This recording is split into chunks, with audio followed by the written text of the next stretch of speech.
Hello दोस्तों, आप लोग स्वागत है इस क्लासेज में। आज के हम लोग क्या है कि इंटरेस्टिंग टॉपिक के ऊपर बात करने वाले हैं। वो क्या है कि ये बहुत ही मज़ेदार टॉपिक है।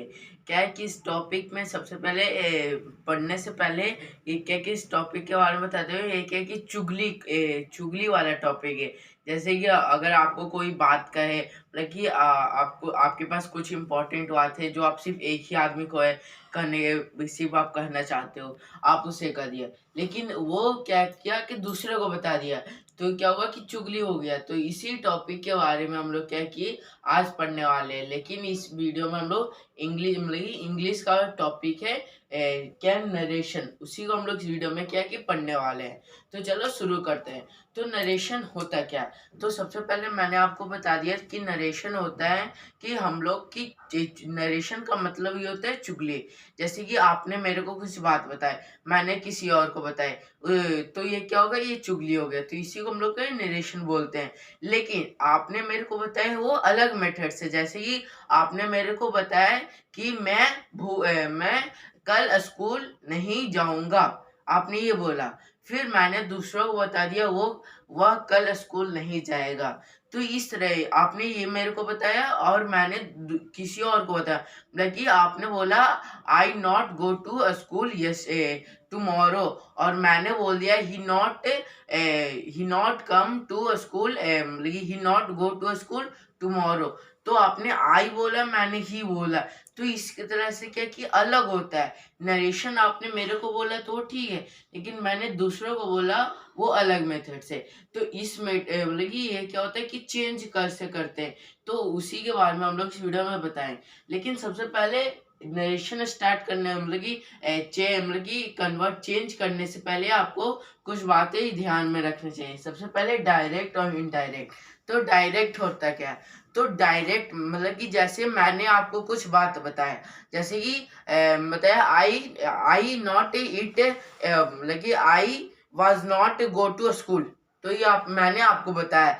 लेकिन मतलब कि ये क्या कि हम लोग दोनों के आमने सामने हो रहे हैं ना, तो क्योंकि ये डायरेक्ट हो रहा है तो इसी को हम लोग डायरेक्ट बोलते हैं। मतलब कि डायरेक्ट और इनडायरेक्ट, मतलब कि डायरेक्ट स्पीच जो क्या है कि डायरेक्ट होता है। मतलब कि कोई आदमी कोई दूसरे आदमी को अपने भाषा में बोले, वो क्या है कि क्या मतलब कि डायरेक्ट। ये नहीं कि जैसे कि ये भी दूसरे को बोल दे अपने भाषा में, ये अलग होता है। लेकिन जो असली बात हो वो मतलब कि जो आदमी है वो दूसरों को बोले, वो क्या है डायरेक्ट। और इनडायरेक्ट हो गया, जो असली बात मैंने उस आदमी को बताया वो बात दूसरों को अपनी भाषा में बता देता है, उसे हम लोग क्या इनडायरेक्ट। मतलब कि इन डायरेक्ट नहीं होता है, इनडायरेक्ट होता है।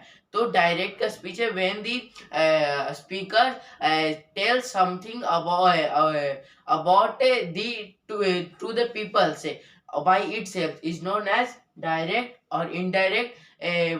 When the when the people say when the speakers said to the peoples, then this people said to the third peoples is known as indirect. तो ये हो गया डायरेक्ट और इनडायरेक्ट। आई होप आपको समझ में आ गया होगा। जैसे एग्जांपल में लिख लेते हैं, श्री गो टू स्कूल, मतलब कि श्री स्कूल जाती है। जैसे कि इसने बोला मतलब कि मैंने आपसे बोला कि श्री स्कूल जाती है, तो आपने दूसरों ऐसे बोला कि मतलब कि मतलब कि आपको मैं बोल दिया कि मैं जैसे कि मैं स्कूल जाता हूँ, तो मान के चलो मेरा नाम मतलब कि श्री है। आपने बोल दिया दूसरों को श्री वह मतलब कि आई गो टू स्कूल, मतलब कि मैं स्कूल जाता हूँ, मैं आपको कहा। और आपने दूसरे को बोल दिया ही गो टू स्कूल, तो ये अलग हो गया। तो ये एग्जाम्पल है डायरेक्ट और इनडायरेक्ट। और नेक्स्ट टॉपिक है रिपोर्टेड स्पीच। तो रिपोर्टेड स्पीच क्या है? जैसे कि मैं लिख देता हूँ एक एग्जाम्पल। लगी जैसे कि यहाँ पे एक एग्जांपल लिखा हुआ है, she said I go to school. तो ये क्या है कि ये हो गया कि एग्जांपल। तो इसमें रिपोर्टेड स्पीच और रिपोर्टिंग वर्ब क्या है? रिपोर्टेड स्पीच का मतलब क्या होता है? स्पीच जैसे कि आपने स्कूल में भी बोला होगा कि एक लंबा चौड़ा होता है। तो यहाँ पे जो स्पीच है, रिपोर्टेड स्पीच है, वो क्या कि एक स्पीच की तरह है। और जो इसमें स्पीच कौन है? आई गो टू स्कूल, जो मतलब मेन वर्ड है जो बोलना चाहते हैं, वो क्या हो गया? Reported speech. और जो कि मतलब कि जो ये सेड है मतलब कि कहना, कहता, बोलता, ये सब क्या हो गया, रिपोर्टिंग वर्ब। तो ये रिपोर्टेड स्पीच और रिपोर्टिंग वर्ब हो गया। और आप सोचते होगे कि इंग्लिश में दिया हुआ है तो इसको कन्वर्ट कैसे करना है। आपको कुछ नहीं करना है, जैसे कि ये जो श्री शेड है उसको क्या लिखना है, एस एच शी सेड, आपको ये लिख देना है। उसके बाद फिर आपको जो ये इन्वर्टेड कॉमा है वो दोनों को हटाना है। तो हटाने के लिए हम लोग क्या यूज करते हैं, जो ये इन्वर्टेड कॉमा है उसको हटाने के लिए हम लोग क्या है कि डैट का यूज करते हैं। तो हटाने के लिए यहाँ पे क्या है, सेड डैट, सेड डैट। तो ये हो गया इन्वर्टेड कॉमा। और जो मतलब आई मतलब मैं, आप तो दूसरे को बोलो ना, तो मैं एक लड़का हूं तो यहाँ पे क्या है, ही। और यहाँ पे क्या है कि प्रेजेंट इंडिफरेंट मतलब कि सिंपल प्रेजेंट होता है। तो जैसे ये आप सिंपल प्रेजेंट को इनडायरेक्ट में अगर कन्वर्ट करना चाहते हो तो हमेशा जो प्रेजेंट इंडिफिनिट है वो हमेशा किस चीज में मतलब कि कन्वर्ट होगा, पास्ट इंडिफिनिट में। तो आप ये बात का ध्यान में रखिएगा। तो उसमें मतलब कि जो पास्ट इंडिफिनिट है उसका एक्सट्रैक्शन क्या है, सब्जेक्ट प्लस पास्ट इंडिफिनिट मतलब कि वर्ब, मतलब कि वर्ब V2 मतलब कि वर्ब का सेकंड फॉर्म प्लस ऑब्जेक्ट। तो ये तो यहाँ पे क्या कि मैंने तो लिख दिया कि ऑब्जेक्ट सब्जेक्ट क्या है, और गो का सेकंड फॉर्म गो, वेंट, गोन। तो यहाँ पे वेंट टू अ स्कूल। तो क्या हो गया, ये क्या कि इनडायरेक्ट में हो गया। तो आपको कुछ नहीं करना है, मतलब कि जो ऑब्जेक्ट है वो लग दिया। तो आपको कुछ नहीं करना है, सबसे पहले जो लिखा हुआ है रिपोर्टिंग वर्ब उसको आपको लिख देना है। उसके बाद फिर सबसे पहले इन्वर्टेड कॉमा को हटा देना है, तो क्या हो जाएगा, डैट। फिर अब लगी जो अब क्या करेंगे कि जो सब्जेक्ट है उसे चेंज करेंगे। तो जैसे आई है तो इसका क्या हो जाएगा, मैं लड़का हूं तो ही। उसके बाद गो का सेकंड फॉर्म क्या है, वेंट, क्योंकि ये प्रेजेंट इंडिफिनिट में है। तो ये कौन सा में चेंज होगा, प्रेजेंट इंडिफिनिट, पास्ट इंडिफिनिट में क्या है कि चेंज होता। तो गो का सेकंड फॉर्म क्या है, वेंट। उसके बाद फिर जो ऑब्जेक्ट है वो लिख देंगे। तो ये क्या हुआ कि प्रेजेंट इंडिफिनिट का। तो ये कुछ एग्जांपल है। अब हम लोग कुछ और एग्जांपल देखते हैं। तो सबसे पहले मैं इसे रेज कर देता हूँ। तो हम लोग क्या कि कुछ और एग्जांपल देखते हैं। तो मतलब प्रेजेंट इंडिफिनिट और सिंपल प्रेजेंट में। तो सबसे पहले क्या है कि द गर्ल सेड, मतलब कि लड़की ने कहा, I read in the morning, मतलब कि वह मतलब कि सुबह में पढ़ती है। तो इसे अगर हम लोग अपनी भाषा में बताए तो लड़की ने कहा वह वह सुबह पढ़ती है। तो वो लड़की ने कहा, तो सबसे पहले द गर्ल सेड। हाँ, तो द गर्ल सेड, ये तो सबसे पहले हो जाएगा रिपोर्टिंग वर्ड। तो अब हमको क्या करना है, कोटेशन मार्क को हटाना है। तो ये जो डबल कोटेशन है उसको हटाने के लिए हम लोग क्या करेंगे, यूज करते हैं डैट। डैट आई का क्या हो जाएगा, मतलब कि मैं का क्या हो जाएगा, वह। तो यहाँ पे क्या लड़की है तो क्या क्या सी। रीड का सेकंड फॉर्म क्या होता है, क्योंकि पास्ट है, सिंपल पास्ट में करना है।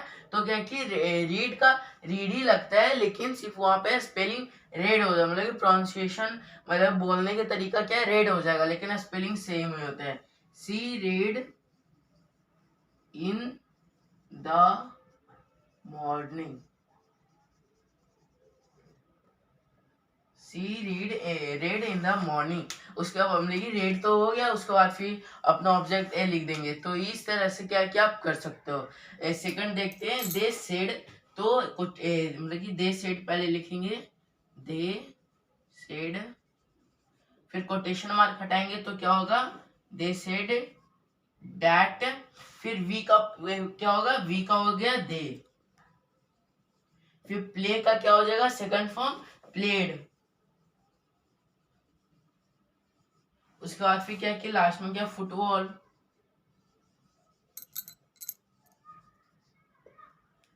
तो इसे ये इस तरह से क्या क्या आप कर सकते हो, सेकंड एग्जांपल। अब मतलब कि हिंदी में इसका क्या हो गया, दे said that they played football. मतलब कि इसका जो डायरेक्ट है वो क्या है कि they said we play football. और इनडायरेक्ट क्या है, they said that they played football, football. तो ये हो गया सेकंड का। थर्ड का देखते हैं। The boy said inverted comma the teacher teach me. तो इसका कैसे कन्वर्ट, तो सबसे पहले ऊपर है द बॉय सेड, फिर कोटेशन मार्क को हम लोग हटाएंगे तो क्या हो जाएगा, दैट द टीचर है तो उसको द टीचर को वही लिखेंगे, द टीचर। टीच का क्या हो गया, टॉट, टॉट है। और यहाँ पे क्या, मी। तो मतलब कि वो जो कह रहा है, जो इनडायरेक्ट है, थर्ड पर्सन है, वो तो नहीं कह रहा ना, तो मी का हमेशा क्या हो जाएगा, हिम, हिम। तो ये क्या हो गया कि 3 एग्जाम्पल हम लोगों ने देखा। आई होप आपको समझ में आ गया होगा कि कैसे करते हैं। और कुछ जो जैसे कि अगर कुछ यूनिवर्सल ट्रूथ हो जाए तो उसको कैसे करते हैं, उसी के बारे में हम लोग अब देखेंगे। तो अगर आपको ये लिखना है तो आप लिख सकते हो। तो अब हम लोग देखते हैं यूनिवर्सल ट्रूथ अगर आ जाए तो क्या। तो ये मतलब फर्स्ट चीज होता है कि यूनिवर्सल ट्रूथ होता है क्या है। तो यूनिवर्सल ट्रूथ वो होता है कि जैसे कि वो सबको पता है, वो बदला नहीं जा सकता। जैसे ही जो हमारा मतलब कि जो भारत है देश है, वो क्या है कि कब मतलब कि 15 अगस्त 1947 को आजाद हुआ था। इसको ये क्या हो गया, यूनिवर्सल ट्रूथ, ये सबको पता है और ये चेंज नहीं हो सकता। उसी को हम लोग क्या बोलते हैं, यूनिवर्सल ट्रूथ है। तो उसको कैसे चेंज करेंगे, अगर वो मतलब कि अगर वो क्या हो गया, रिपोर्टेड स्पीच में रहेगा, तो उस चीज को हम लोग क्या कि चेंज ही नहीं करेंगे, जैसा वैसे ही रख देंगे। तो एग्जांपल से देखते हैं। तो सबसे पहले the teacher said inverted comma the sun rise in the east. इसको हिंदी मतलब कि टीचर ने कहा जो सूर्य मतलब कि सूरज है वो क्या कि ईस्ट से क्या कि उगता है। तो इसको सबसे पहले क्या लिखेंगे, आप सोचोगे कि the teacher said that the sun rises, यहाँ पे ये हो जाएगा इन द ईस्ट। तो इस तरह से तो आप सोचोगे यहाँ पे राइजेस का राइजेस से क्यों रुक रहा है, क्यों, इसलिए क्योंकि ये यूनिवर्सल ट्रूथ है, ये चेंज नहीं हो सकता है, इसी के कारण। तो सबसे पहले आप अगर इसमें क्या है, रिपोर्टिंग वर्ब में क्या क्या आप सबसे पहले कोटेशन मार्क को हटाना है, उसके बाद जो भी रिपोर्टेड है स्पीच में उसको आप छाप देना, मतलब कि लिख देना है। तो ये हो जाएगा फर्स्ट। अब सेकंड एग्जांपल देखते हैं। द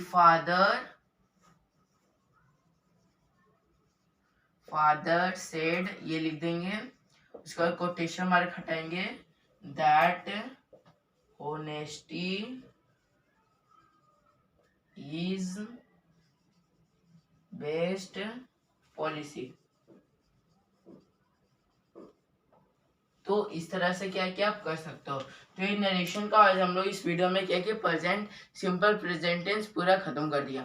आई होप आपको समझ में आया होगा। अगर आपको इसमें कुछ डाउट है तो आप कमेंट बॉक्स में पूछ लीजिएगा।